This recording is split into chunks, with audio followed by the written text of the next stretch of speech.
Hi everyone, Kelt here.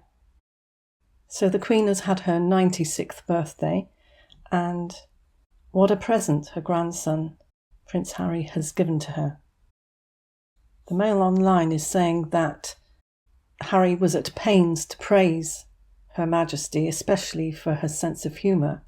I think he did the same for his grandfather as well. He also laid claim to an exceptional bond with the monarch. We have a really special relationship. We talk about things that she can't talk about with anyone else. That's a very manipulative thing to say. Nobody can dispute it, can they? How can anybody prove that wrong? So the Mail is saying, if true, his rare visits must be a boon for his grandmother. It's quite strange if he has such a relationship that he doesn't make any effort to come over. But despite all this, he couldn't resist a dig at the royal family, of course. And the Mail says that this, of course, constitutes a dig at the Queen, who presides over it. Of course it does. How can he think that he can say detrimental things about his father and his brother, and for it not to include his grandmother or not affect her? And then he goes and says this weird statement that the Queen needs protection from him, from his wife. He says that he's just making sure she's protected and got the right people around her. Well, why did he go off? If he wants her to have the right people around her. And people are saying that he was simply expressing his concern for her welfare because she's not been in the best of health recently. But the Mail is basically implying that by saying that he wants to make sure she's protected and got the right people around her implies that those looking after her could be doing a better job, which is a preposterous thing to say. He's 5,000 miles away and he's criticising those who are looking after his family members. He's even referred to his family as being the one in California, not the family in the UK. So he's full of contradictions. It says here that several members of the Queen's family will feel put out by this, probably mostly Prince Charles and Prince William. And also, let's not forget that when Harry was asked if he missed his brother and his father, he dodged the question and he said that he was focused on the Invictus Games. So he's hardly seen them. He had a 15-minute meeting, which didn't go that well. And whenever he was here before, I'm sure it was just ask for money. And then to finish it off by calling his child by her nickname. And then lie about how he asked her first, which was an absolute lie. So he's undermining his grandmother's institution and bad-mouthing his whole family. So they're making a lot of money out of his family that he hates so much. The Mail says that the Sussexes represent a greater threat to the monarchy than an army of Republicans. The Sun has said, with each self-obsessed, bone-headed utterance, Prince Harry inflicts more pain on his family. The mind boggles at the nerve of the Queen's prodigal grandson, finally visiting to make sure she's protected and got the right people around her. And then it goes on, guess what, Harry? Our longest reigning monarch is looked after just fine without you suddenly returning from your bolt hole 5,500 miles away to pose as her saviour. What an insult to his father and brother who, unlike him, dedicated themselves to their duties, and so on.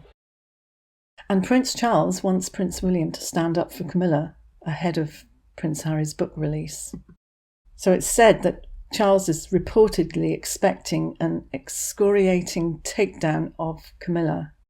Royal fans are waiting with bated breath for Prince Harry's upcoming memoir, are they?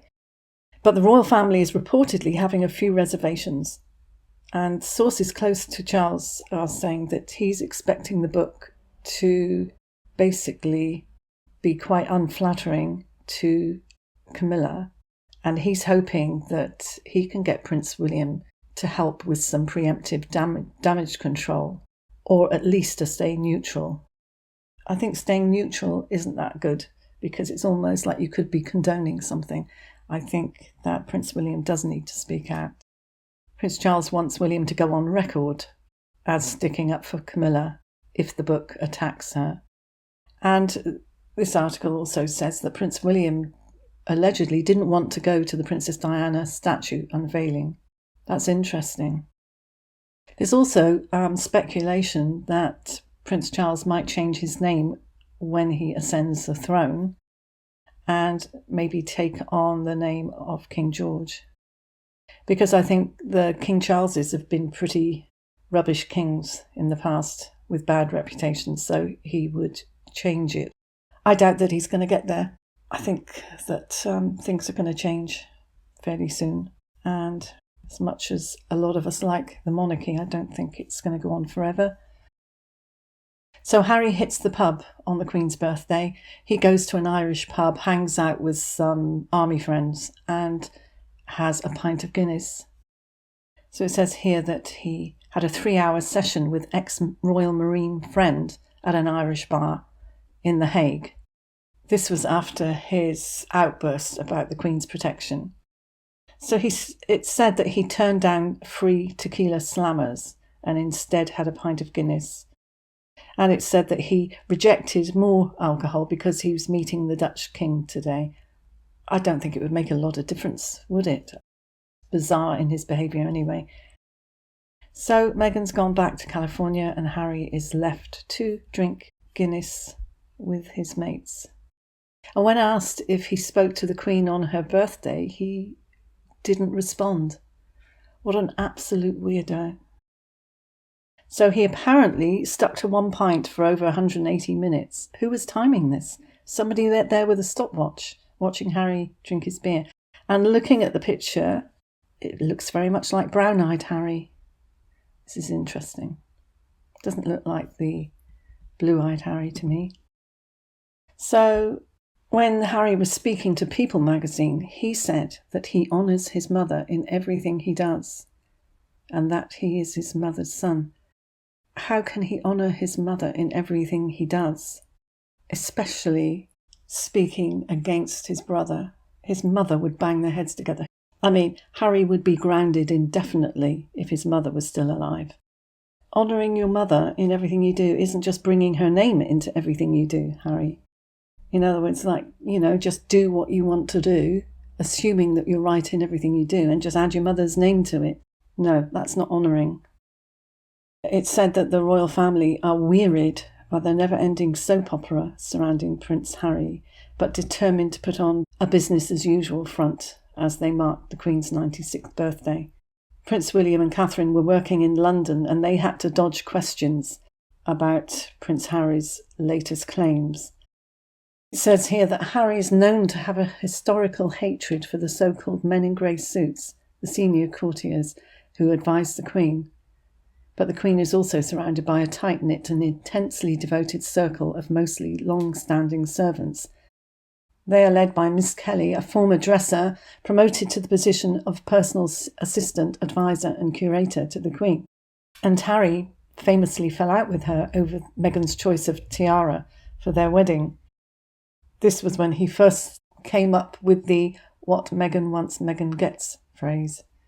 As William and Kate left their visit, which was the Disasters Emergency Committee in London, a broadcaster called to William and said, "Sir, does the Queen need protecting?" And they didn't stop and they didn't respond. Why all this talk about the Queen needing protecting? And I'm just wondering why all this is being brought out now. For Harry to boast about his unique relationship with the Queen and to say that she cannot talk with anyone else, it just makes it even worse that he's not around. Because if he does have this amazing relationship with her, where he is her confidant, then where is he? Why isn't he with her? Doesn't that make it even worse that he's not around? Doesn't he realise by saying that he's making it so much worse? So he's basically saying that he's her favourite. And one of the Queen's long-standing staff said, no longer content to claim a special status with his mother, which he has done, hasn't he? He now seems to be mythologising his relationship with his grandmother. Would she recognise this description? I very much doubt it. And they're saying that if anyone was a favourite, it would be Princess Anne's son, Peter Phillips, her first grandson, and that she's always been close to him. And the Queen sees him as dependable. Well, I suppose he is if he's always around, you know. He can't be 5,000 miles away and be dependable and slag off your whole family in the papers. That's not dependable. Prince Harry just made her laugh like a naughty boy, and the Queen, having a great sense of humour, would have found him hilarious, and Harry would think that was it. He was her favourite. So while Harry and the Queen share a sense of humour, there would have been none of that since Meghan caused a massive tsunami within the royal family, starting from the Tiaragate thing, I think. The Mirror is saying that Prince Harry's deluded Queen comment proves that he has staggering Messiah complex.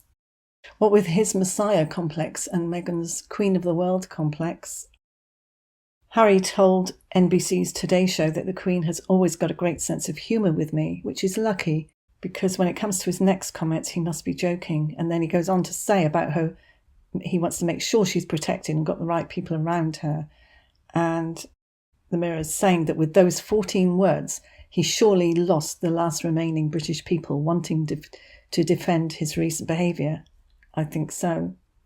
And it says, even if you sympathise with him, admire him, putting personal happiness above stuffy tradition, etc. And it says this is too much.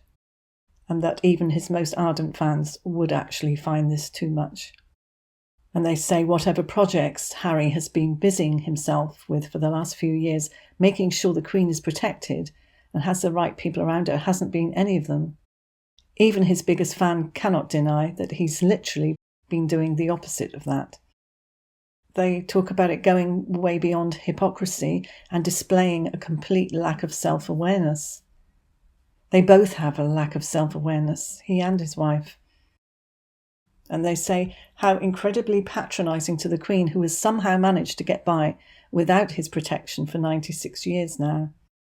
And they question if it's really true, or is it just a dig at Charles and William, and which of those options is the most upsetting. It says that royal watchers were aghast at the comments, and former MP David Miller said that Harry's life is totally distorted now by becoming a Kardashian-type figure, where he's surrounded by people who want to photograph him because they're paying him lots of money for the privilege of filming him. He says that the Queen becomes important to him only because he has to see the Queen for his credibility on Netflix.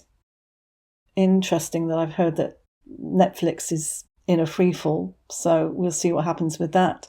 This is not what any of us want for Harry, it says. A shallow, meaningless celebrity lifestyle in an ivory tower surrounded by yes people. And they're saying that what the British people need now from him is a bit of humility, gentleness and care. I don't think that the British people are going to get that, and I don't think a lot of us want it. I think we just want him to live his private life without being in the papers and without saying ridiculous things. So Harry was going on saying that it was just so nice to see her and how she was on great form, talking about her sense of humour with him, as if she doesn't have a sense of humour without him. It's almost as if the Queen is on hold, and when she sees Harry, everything, happens. Everything comes to life. Her sense of humour included. And that's the only time she's safe, according to Harry, is when he's around. That's what it seems like. And then, after saying that it's common knowledge that Harry has a habit of making the Queen laugh, he was asked if he was able to again. And it says with a smile on his face, he nodded as he responded, "Yes, I did. Both Meghan and I had tea with her, and it was really nice to catch up with her."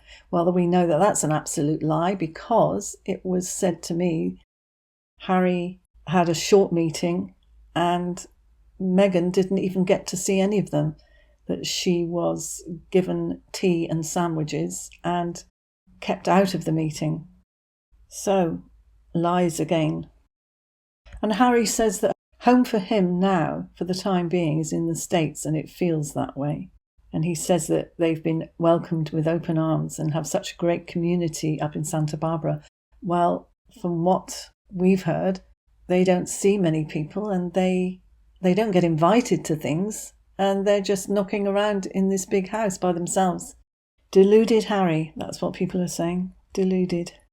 Also heard that Prince Charles didn't want to meet with neither Harry nor Meghan, and is completely at the end of his rope with them. And this so-called secret visit, Harry and Meghan are making it sound as if they were welcomed with open arms. She didn't even get a look in. She was kept away from the meeting and given tea and sandwiches. Basically, Charles was blackmailed into doing this because he only agreed to do the meeting if nothing was said about him whatsoever on American TV. How sad that it comes to that.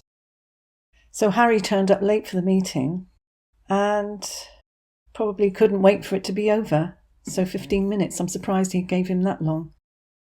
Do you think Harry's going to ease off with his book, or do you think he's just going to go all guns blazing? And what will be done about this? Is he still going to get an inheritance? Let me have your thoughts, and I'll see you in the next one. Bye. Please subscribe, ding my bell for more alerts for more videos, like if you liked it, and share. Bye.